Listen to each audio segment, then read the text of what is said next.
This show is a proud member of the Nerdy Legion Podcast Network. Get more at nerdylegion.com. Enjoy the show. This is Brightside Home Theater.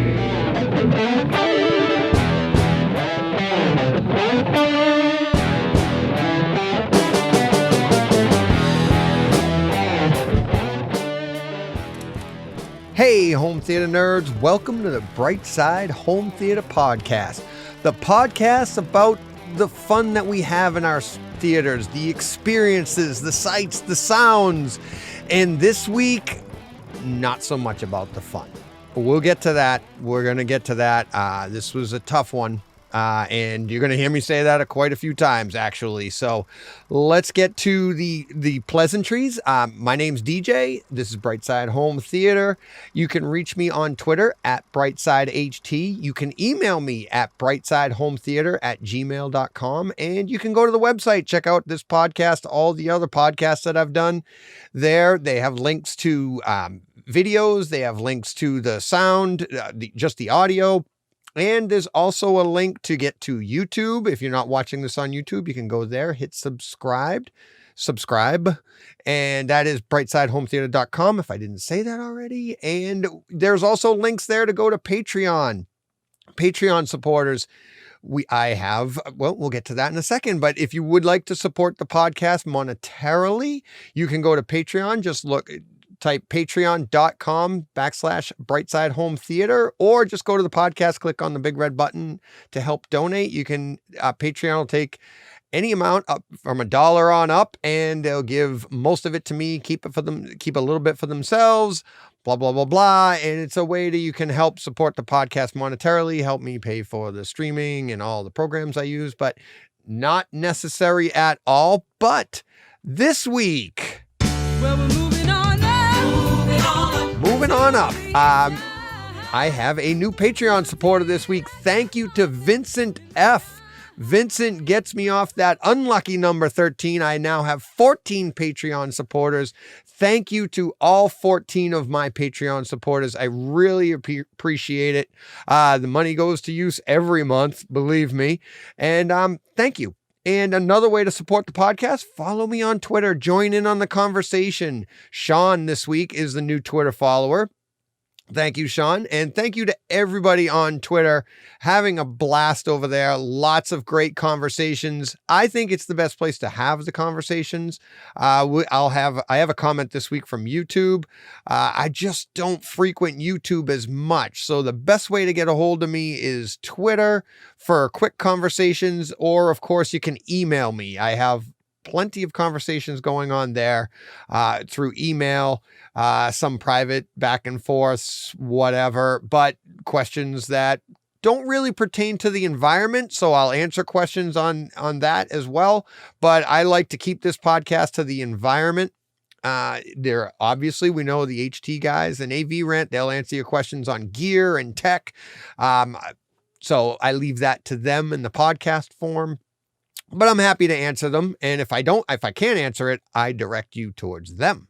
So also this week, thank you for everybody. I hope everybody's enjoying the morning tweets I'm putting out, the stuff that I watch before I head off to work. A lot of good feedback on that. So hope everybody's enjoying that. And thank you for all the feedback on that.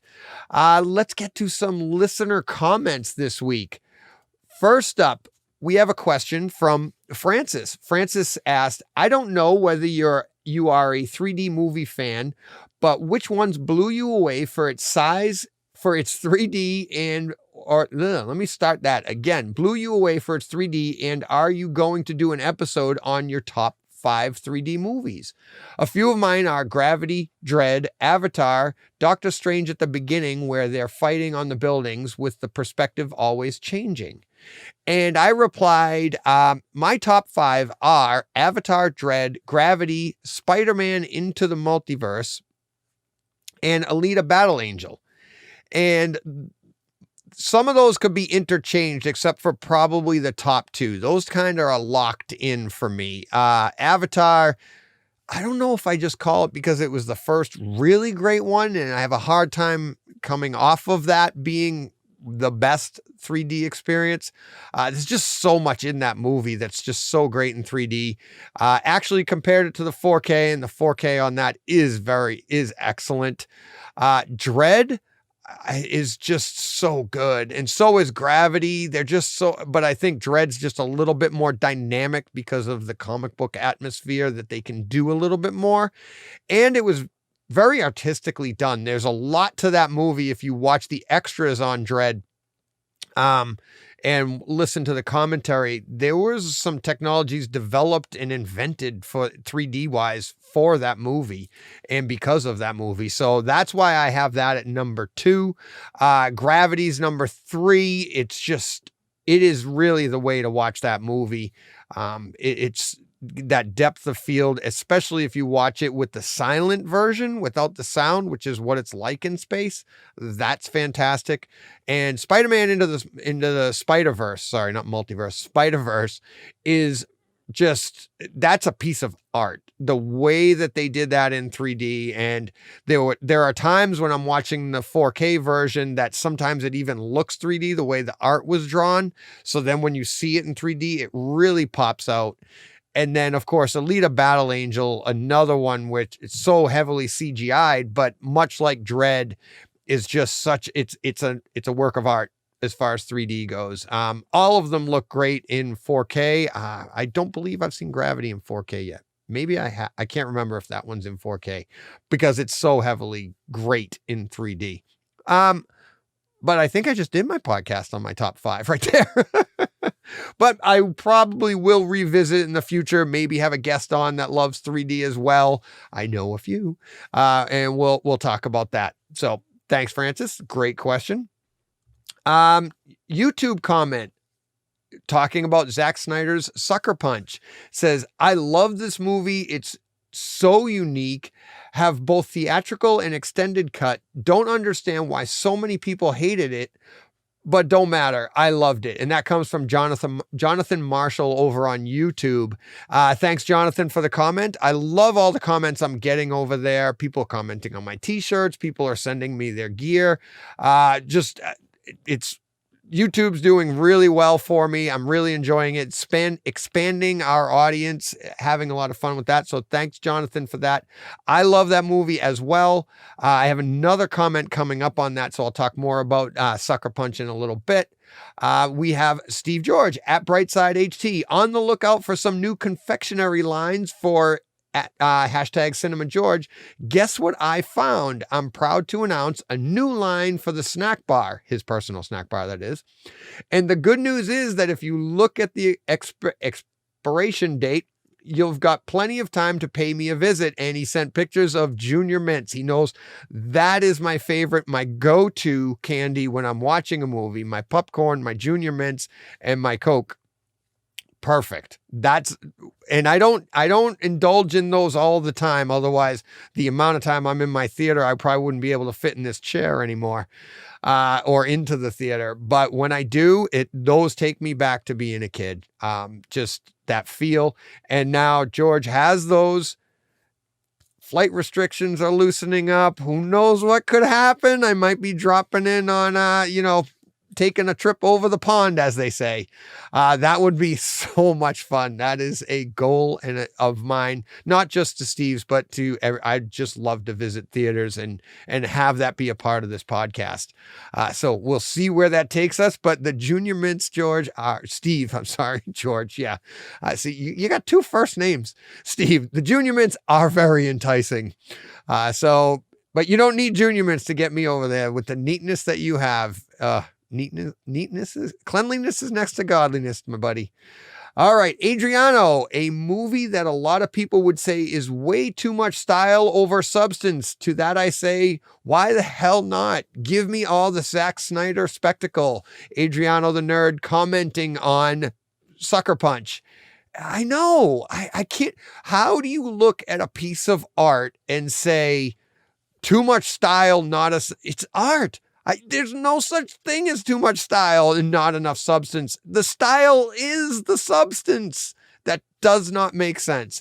And if that's how you feel, then you don't get it. It's like, what was it? It's not a documentary. It is style. It's art. All of these movies are style. The movie I'm talking about today, Saving Private Ryan, has a style.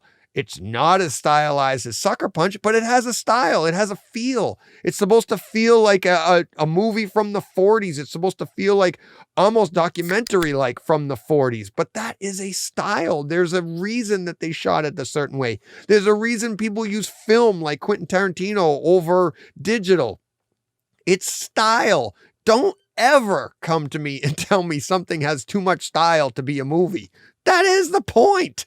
Doesn't make sense. So, but you can't come to me. I'll just yell back at you, just like I just did. See how mean I get? Next up, JRB Audio/Video Inc. at Brightside HD. Do you know if Michael Jackson's Moonwalker is available on 4K UHD? Asking because the visuals and the music in this will be absolutely amazing, and if in a Dolby Atmos setting. Yeah, most of Michael Jackson's stuff would be amazing in 4K with Dolby Atmos, from his music videos all the way to this, Moonwalker. I'm not a big fan of the movie myself, but I would probably own it. I don't think it is out in 4K. I haven't seen any plans for it, but that would be fantastic. He was an artist himself. Disturbed Man, which most great artists really are. So it's sad to say, but yeah, everything he did was very artistic. So this, if we could expand on that a little bit more by getting a 4K with Atmos on this, that would be a lot of fun. Gets to emails. And the first up comes from Carl, and it's a YouTube video he sent. I'll put it in the show notes, a YouTube video of an IMAX film projector that is actually at the Maritime Aquarium right down in Connecticut. It's not far from me. I believe it's about 45 minutes away from me. And they're threading it, and they thread it and turn it on, and it is it's just fun to watch. It's like kind of chilling to watch it. It's like gives me goosebumps. I mean, you see what they have to go through, but Carl actually in the email made a joke saying maybe DJ will get a similar rig set up in his home theater, in my home theater. And it was, when you see this, I recommend clicking on the link and watching this video, but the space that it takes to play this is about the footprint of my house. It's like you walk across the room with the film and thread it through and redo it. And it's actually pretty funny. I actually said to him, instead of saying go push play at the end of my podcast, I'll say, quote, now go spool the film, thread the film, load the film, create the tension, check the tension, sync the sound, double check the tension, and then push play. Oh, sorry. Then run into the room and sit down and enjoy. So it's really, they do all of that in the video, and it's really incredible to see. And it would be fun to get a demonstration, be able to see that firsthand. And maybe I'll figure out how to do that. I don't know. Emails this week. Thank you. They all come through. My YouTube comments come through on email. So thank you to everybody that's liked, like Theo and Carl. Thank you everybody that's, liked my stuff or commented on it on YouTube. I really appreciate that. That helps grow it. People see that people are talking, gets more people talking, and that's a lot of fun. Let's see, what else do we got? We got most of Dead Pixels in Army of the Dead. I had an email from Carl on that. I didn't see that. I don't know about that. I like to absorb it. I'm sure AVRAN or HT guys will comment on that. I didn't notice that. I don't even know what that means. So that should do it for that. I got an email this week about movie scenes. We have a movie scene this week. And this week it comes from G. Cornell. And he says, just listen to your review of Monster Hunter.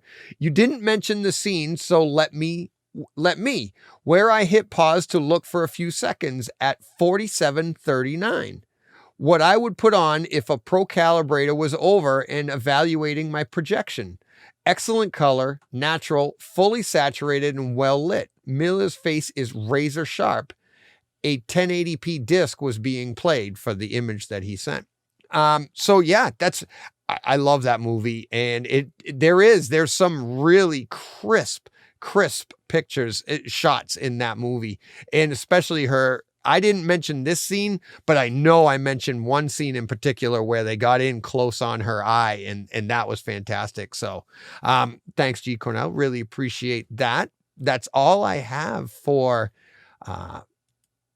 scenes for this week.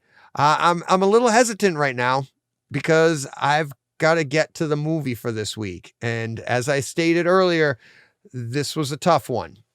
This is like my 10th take at doing this. I don't even know if this take is going to take, because this is probably one of the most, if not the most difficult movie I've had to break down. And I'm just breaking down the scene. We all know the scene. Everybody, you mentioned Saving Private Ryan in a home theater environment with home theater people, and we all know that opening scene. We'll get to that in a few minutes. But I got a DM a few weeks ago from Ryan, and his DM said, suggestion for a movie would be Saving Private Ryan. D-Day anniversary is coming up in a couple of weeks. It's also my birthday, and the first movie I ever watched in surround sound with my dad when it first came out. Got me hooked on home theater, and will most certainly be the first movie I fire up when my movie room is complete. Keep hammering thumbs up. And we went on and had a conversation back and forth. And he also mentioned that his dad taught him all about the importance of D-Day. That's coming up on Sunday, June 6th, as this podcast comes out. And so I said to him, I go, how about I do the opening scene for that? And I'll break that down, which I haven't done it yet. We're doing it on the fly here, and I'm gonna break it down. I have my notes and my minutes and stuff. It's practically a movie unto itself. But here's where I'm conflicted. Home theater this podcast and home theater is about the fun that we have in our theaters. In this movie, this opening scene is anything but fun. Home theater wise, it's a blast. But that's real. It happened. Those guys, they were reenacting something that actually happened. And it's very, very difficult. It's difficult for me to sit here and say like, oh, wow, check out this. And oh, wow. And the boats are on the right and this and that. And it's like, this is so much out of it's like, I've watched the scene over and over. I've sat here trying to, I want to come at this with enthusiasm, and there is enthusiasm, but I want to do it like respectfully, because this isn't stuff to be made light of. It's not like, in Star Wars, they blow up an entire planet, but that never really happened. So you can look at that and go, oh, that's horrible. But this here, it's like, this is something that it's close to my family. It's close to, without getting into it, because I'll have to stop and re-edit again. But there's so much here that I'm trying to do this respectfully, but it is a very difficult movie from beginning to end. So let's get to it. So the picture. Fantastic. I love the picture in this movie from beginning to end. I love the contrast. I thought the contrast seemed to be bumped up a little bit, not 300 contrast, but it seemed to be bumped up a little bit. And I really enjoyed it. I thought it made, we have these drab colors, which gave it a feel of the time too. Like it was filmed from 1940 or the 40s. But then the colors were still popping off the screen. You had, like I said, nice contrast. I thought the HDR was really good, and a good sense of grain throughout this movie too, that I really, really enjoyed. Some of the pictures were really clear, but still had a little bit of grain. A lot of good detail there. I really, really enjoyed the picture, and the sound is Dolby Atmos. It is fantastic. We're going to break that down. We're going to get into that.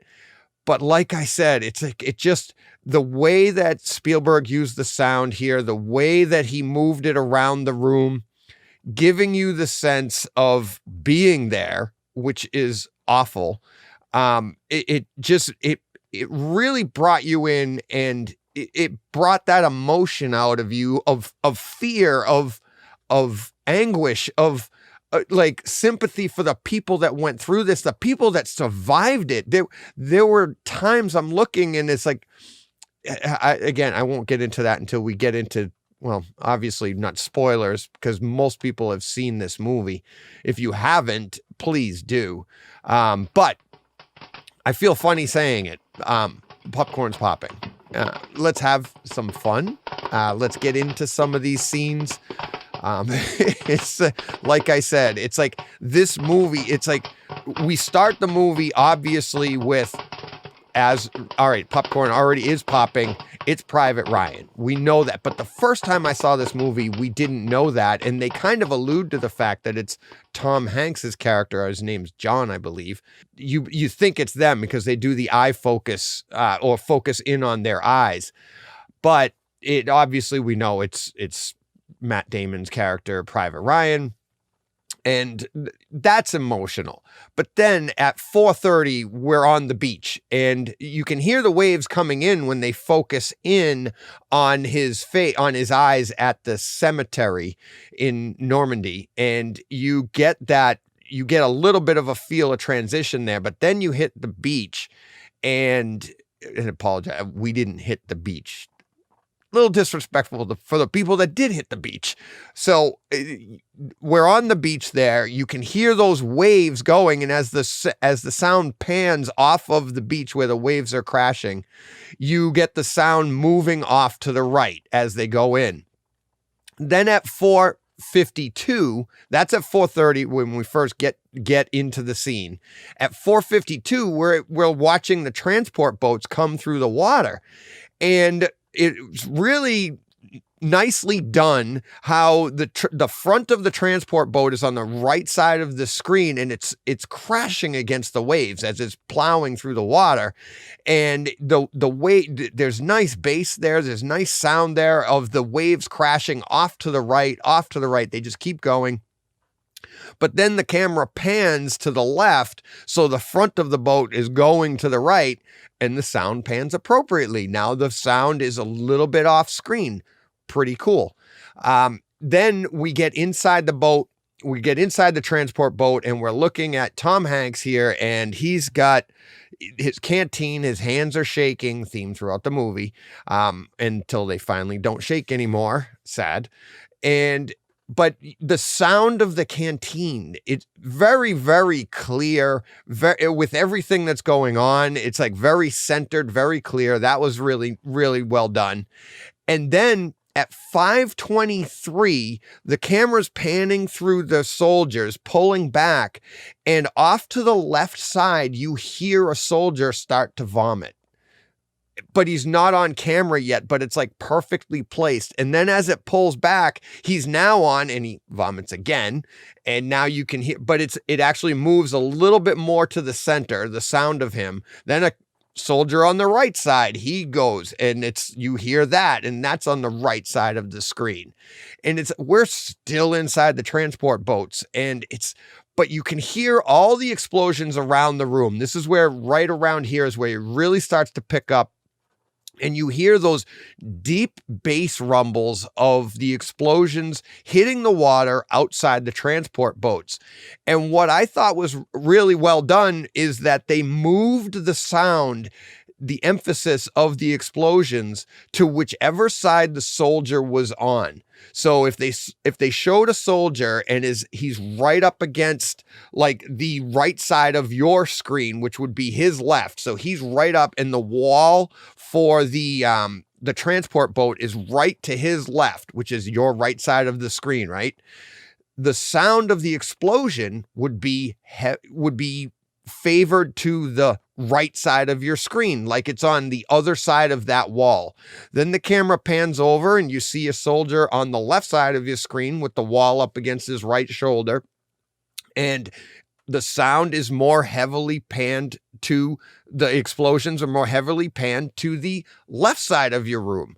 And I thought that was a really effective way of giving you that sense of being in there and what it must have been like. Like, I don't want to give up this wall because between me and this wall is those explosions.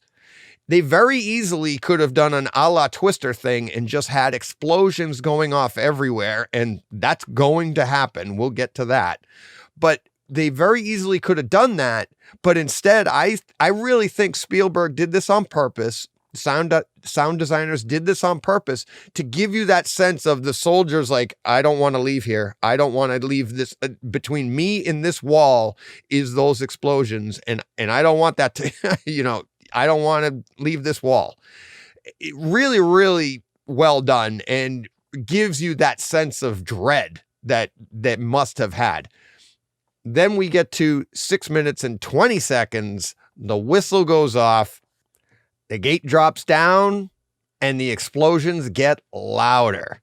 But they're drowned out by the intense bass, the little bit of hit, the thump, thump, thump of the bullets, the gunfire striking the soldiers, hitting what are now bodies, the ricochet sounds of it hitting off of helmets, off of the transports.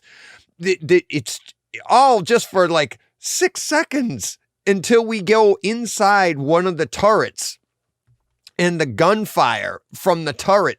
So now we get the German point of view and the turrets on the left side, and you get that intense, really loud sound of that gun firing on the Allied troops coming to the beach. And it's on the left side of the room. And then it pans over, and now there's another one on the right. Now the right side explodes with sound, you going back and forth. Really, really well done there. Then at 6:52, we get a beach explosion with really deep bass and like the sand you can hear going. Then we go underwater at 6:55. So the 6:52, I think that's the first beach explosion we get. All the other ones we had heard before that were in the water, and this one here hit the beach. Then now the troops are getting out of the transports. They're getting into the water, and this is a really, really nice contrast of picture and sound. So when we go under the water, everything gets muted. The sound, it sounds like you're underwater. Your whole room is engulfed in water, and you hear the bullets are piercing through the water. Soldiers are dying, but you're hearing their moans, their groans, but it's all like it's underwater. Everything there.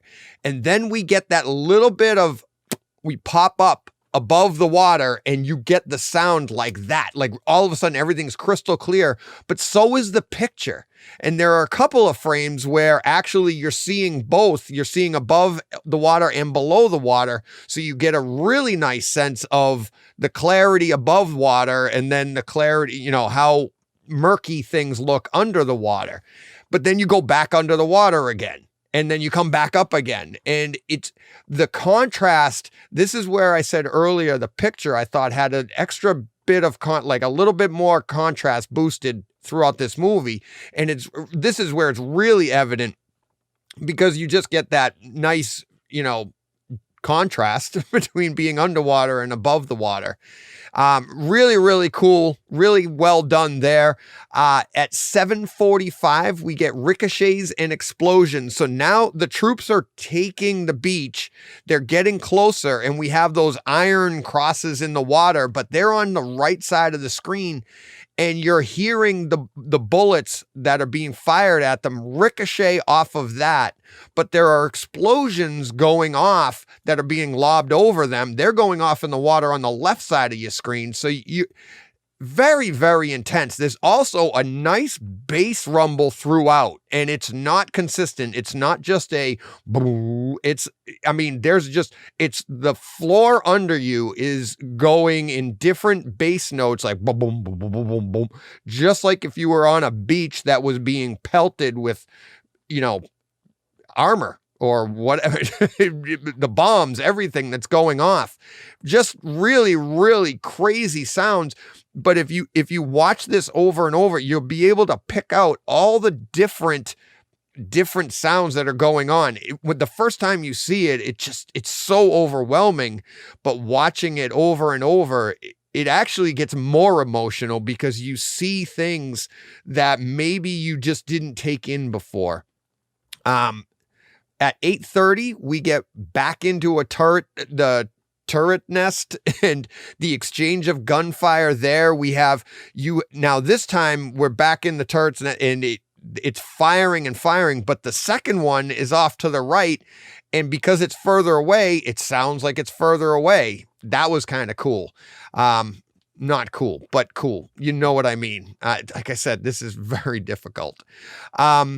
Also, pay attention to the sea foam, the water, the contrast in the picture I thought was really cool. So water comes in on the beach, crashes, and you get that white sea foam, or you get the white of the water crashing onto the beach. Really nice detail there. And then at 9 minutes, all of that, again, I think all of this is part of it. It's like, it's just so well shot. The contrast is so well done. At 9 minutes, we get a couple of explosions on the beach. Really deep, impactful explosions. As a matter of fact, the first one hits and it's just a really big boom right in front of you. And there's a soldier there. Nothing happens to him other than the fact that an explosion went off, I'm guessing behind him, because if you look closely, the beach in front of him just sprays red and he just collapses. And it's just, you feel like you felt that explosion. Obviously he did, and he just collapses dead, but it's just like shrapnel just went through him and just killed him instantly. The next explosion, which is like 2 seconds after that, just as impactful, maybe even a little bit more poignant, a little bit more emphasis on the big bass part, that sends a soldier in pieces all over the place. And all of this is turning the beach red.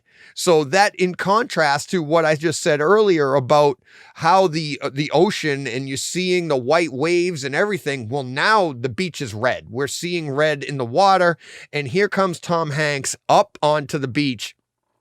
And this is where we're going to get a reprieve. At 9 minutes and 21 seconds, we get a quick little 1 minute reprieve where Tom Hanks is taking everything in, and it's just, the sound is muted.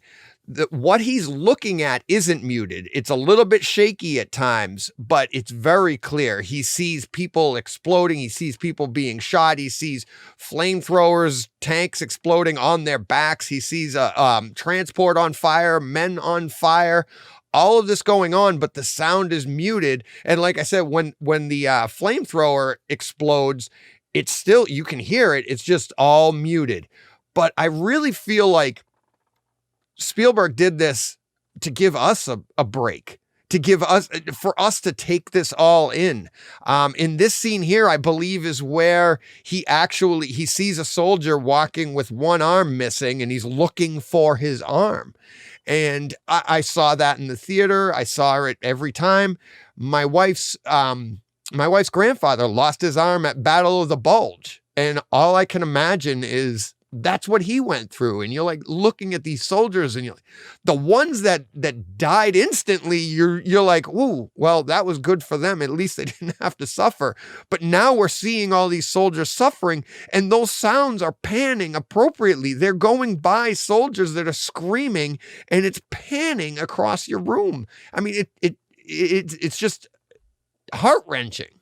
Then we get the sound coming back in with a soldier asking Tom Hanks what do we do? What the hell do we do now, sir? And we get Tom Sizemore asking, where do we go? And, move your men off the beach, I think is what Tom Hanks says. And then it's, what's the rallying point? Anywhere but here. It's like, it just chaos going on all around. But the dialogue was fairly clear. And I say fairly clear because I don't think they wanted to make it super clear. But when you needed to hear stuff, you could understand everything perfectly. There was other dialogue between soldiers that was maybe a little bit more muddled, which it should be, but really, really well done with the dialogue. At 11:50, a soldier dies right on the screen, kneeling in front of Tom Hanks. So Tom Hanks is talking with another soldier kind of to the left of the screen. And there's this one soldier, he's on the right side, he's looking off towards the right, and he's up like this. And all of a sudden, you get that slight clank to his helmet where he gets killed, and he slumps down. He doesn't fall forward, he doesn't fall back, he just slumps straight down. And then you get the bullets going into his body now. So you get the clank to the head and then the to his body. He's really, I mean, he's still there, but he's protecting Tom Hanks and the soldier he's talking to. But all of that sound takes place right on the right side of your screen, appropriately placed.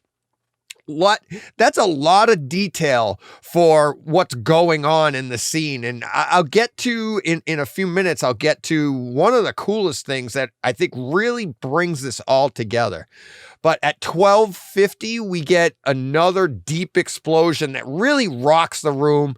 It sends Tom Hanks to the ground. At the time, he was carrying or dragging a person who's still alive. He was dragging them up, trying to protect them, and the sound goes muted, and you get that ringing in your room like you would if a bomb went off near you. So the explosion goes off. Tom Hanks goes down, there's ringing in the room, similar to when we were underwater earlier in the scene. And everything kind of goes quiet, but then it starts to come back. Tom Hanks gets up, grabs the soldier that he was dragging, and he falls down because he puts all the energy into dragging a full soldier, and it's only half of them. And right after that, the scene goes from there where I think Tom Hanks talks to a soldier or something, and they have to move the rest of the way up the beach. And Tom Hanks gets up, and we get a first-person perspective of a soldier following Tom Hanks up the beach. And it's really pretty cool that, like, you can hear the bullets landing all around you. You can even hear the soldier grunting and breathing. And it's like, that's what gave me that like, this is a first person account. It's not just a camera taking in everything that's going on. It's literally, you are one of the soldiers. Very, very powerful, because he even at one point he looks down, and it's at 13:34 I have here. 13:34, he looks down at a soldier screaming, but just before he looks down, you can hear it, and that's why he looks, and then the sound of the soldier screaming in pain comes into focus on the screen. Like, it pans to the screen, and then he looks up, and then the soldier that's looking at this, he looks up, and the soldier that was on the ground now pans down and away down to the right, and all the sound follows very appropriately, very accurately placed to the screaming soldier. And it gives you that real sense of coming up the beach and getting to that first dune there for protection. And it just really, really powerful, really puts you into this scene. Really does. At 14 minutes or so is when we have the dialogue on that dune, so we have Tom Hanks, he's there, Tom Sizemore, Vin Diesel is there. And all of the sound, all of their dialogue is appropriately placed to where they are on the screen. So Tom Hanks is mostly center to the left, and he's talking to the radio guy, which is to the left side of your screen, who eventually gets killed.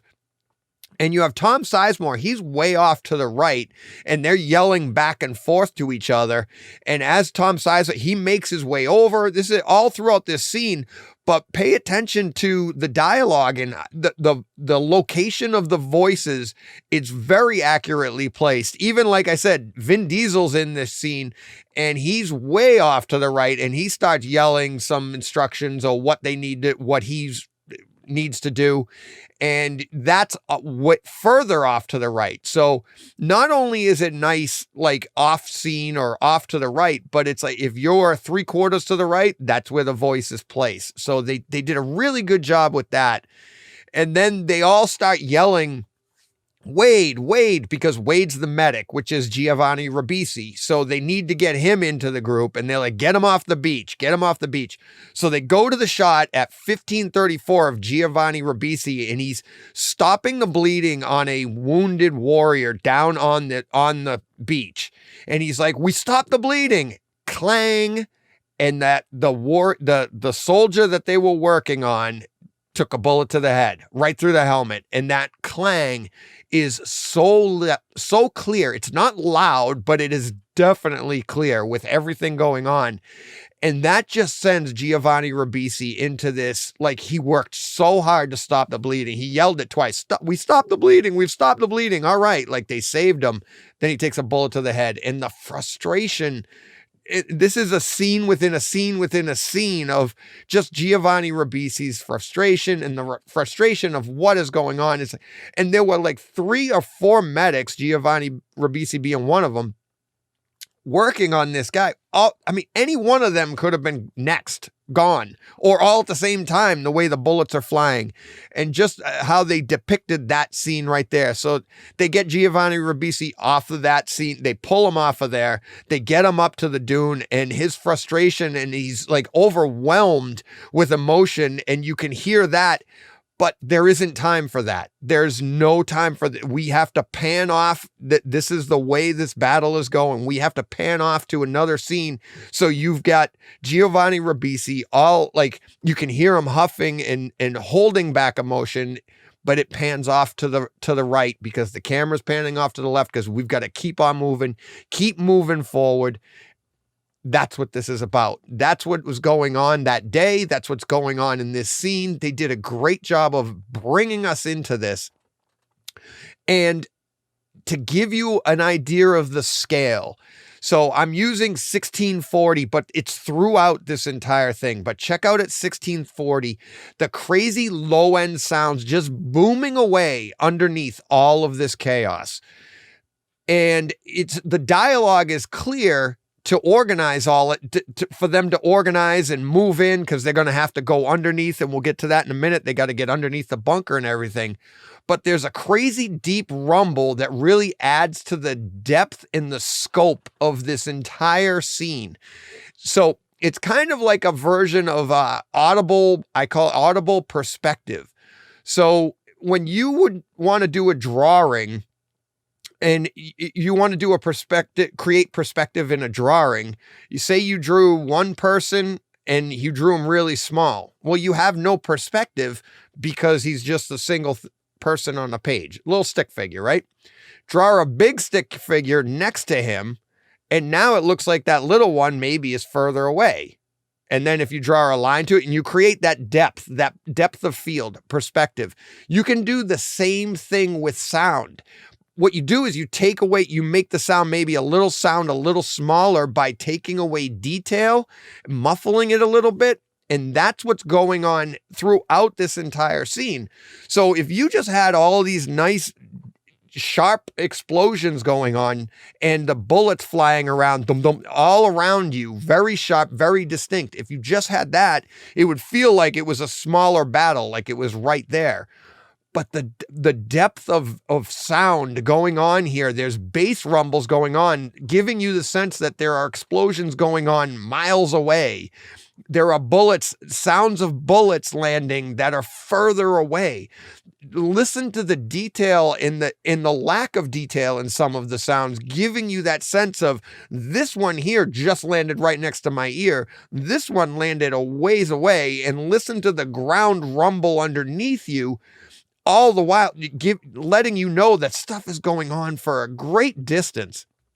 And it really, that gives you not just visually seeing what's going on, because we're focused in on this small group, Tom Hanks's group, Tom Sizemore's group. We're focused in on that.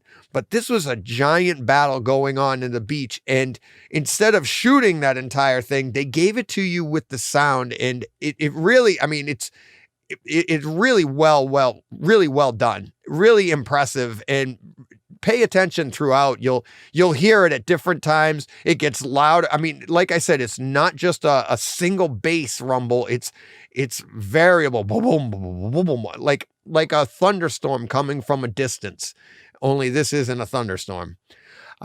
Let's go to. Oh, also, the picture has a different effect too going on too. There's different different levels of detail. There's some blooming going on towards the end. I'll talk about it a little more because it's really evident there towards the end of this scene. But check out some scenes. Different scenes have like, it's almost like you're looking through like watery eyes or foggy eyes, visual chaos, if you will. Things aren't perfectly clear, but then you'll jump to a scene where everything is perfectly clear. Just like I said earlier, you look at the water and how crystal, like how the contrast between the water and the foam in the water, and then it turns into bloody water. All of that is very clear. But then there's parts where things are blended together, where the light and the darkness, they kind of blend a little bit, kind of like if you were looking through with watery eyes or like something splashed you in the eyes. Really cool there too, how they did that. At 1910, they're pinned down. This is where they've gotten up against the wall, and they've got to look around the wall with the mirror, and their turret's nest is firing at them. And at 1910, the turret's nest fires straight at you. The gunfire here, while they devise their plan to take out that nest, the gunfire heavy on the right. Every time they pop out to shoot back, the sound gets louder and more centered, which is really, really nicely done. Like, gives you that great sense, like, okay, you actually feel a little protected when you're down there with Tom Hanks and you're working out the plan, and then they pop out and then the bullets start whizzing by you, giving you a great sense of protection and then not so protected. Still getting the heavy bass and the distant sounds, like I said. Strong, heavy gunfire as they chase Jackson, who's the sniper. They chase him. So Tom Hanks, he ducks out and he goes, "Hey, look at me." And then they fire at him. He ducks down, but Jackson's the sniper. I believe it was Jackson. It was his name. He goes running, but the gunfire as it hits the ground as he's running is really, really distinct. And then at 21:40, which is kind of almost the symbolic end of this. It's not the end of it, but it's almost like, here it is. It's like the shot heard round the world for this scene in particular. So Jackson takes the shot, and it is at 21:40. It is so loud and so clear. It's almost like everything else stops. All the other sounds stop, and they actually do. Check that out. All the other ambient sounds going on, all the other gunfire, all the other explosions.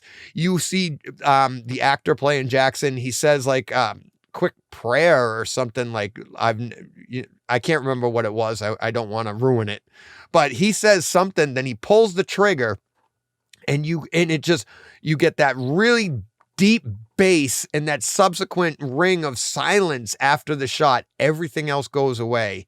And then the sound and the chaos of the battle quickly comes back. But for that split second, you had just silence as he takes that shot. And from there, we go very quickly to soldiers saying they're getting their last rites. You got soldiers praying, all the shots on the beach. And that's why it was like, I feel like that was where they rushed in and everything. More deep gunshots, distinct gunfire. Entire room is engaged with sound. But that's why I think that one shot is almost like the symbolic, like, haha, we broke through. That's the symbolic end of this. But then, of course, at 23:16, we get the bunker. They throw a grenade. Now the trenches are there. They throw a grenade over into the trench, and the debris from the explosion is deep and visceral to begin with. I mean, I felt that explosion in my chest. But the pieces of concrete that come up out of the bunker area, out of the trench, I felt like I heard it land over my left shoulder I have shelving behind me with, memorabilia on it. I felt like a piece of concrete landed on it. It sounded so clear. I look over my shoulders, and it was right after, like, you see all the debris go up in the air and then it's gone. And then you hear it landing behind you, that was pretty cool. The battle continues as they blow out the bunker with a flamethrower. We get really, really cool bass there. Just a big whoosh, very bright image of the flames coming out the sides. You can hear the dialogue of the soldiers saying, "Don't shoot, let them burn." It just really awful scenes, great scenes, but it's just so difficult to watch. And the exchange of the gunfire as the Allied troops take over the Germans, just so much distinct gunfire, to the point that, like, if you're looking at a soldier and he's firing at something, like, you're looking at him head on, so he's firing past you. His rifle sounds so clear, so distinct, but then you can hear what he's firing at, because off in the distance behind you, you can hear what the soldier that he's firing at is firing back, to the point that sometimes it goes away, so you know he hit him. It just awful. But awesome. Check out the picture. This is what I was talking about earlier about, like, the watery eyes idea. This is where at 2519, check this out. You'll see that what I'm talking about is really evident. So things have calmed down in the scene. They're taking over. Tom Sizemore has said, hold fire. They've taken over the bunkers. They're occupying the trenches now. They've got everything going here. They're settling down. But watch the scenes around. There's still some residual gunfire going on around you, but they keep popping back and forth between crystal clear, nice, HDR going on, and the HDR playing into this here is really evident, because you'll see fires in the background, and at 2519, you'll know what I'm talking about. You'll see the fires in the background, but they're stretching to the sky. So this is what I'm talking about, where they're blooming the picture. And it happens way earlier than this too, but this is where it's really evident, because you have those bright fires going. But also check out it's like fence posts. They're dark fence posts.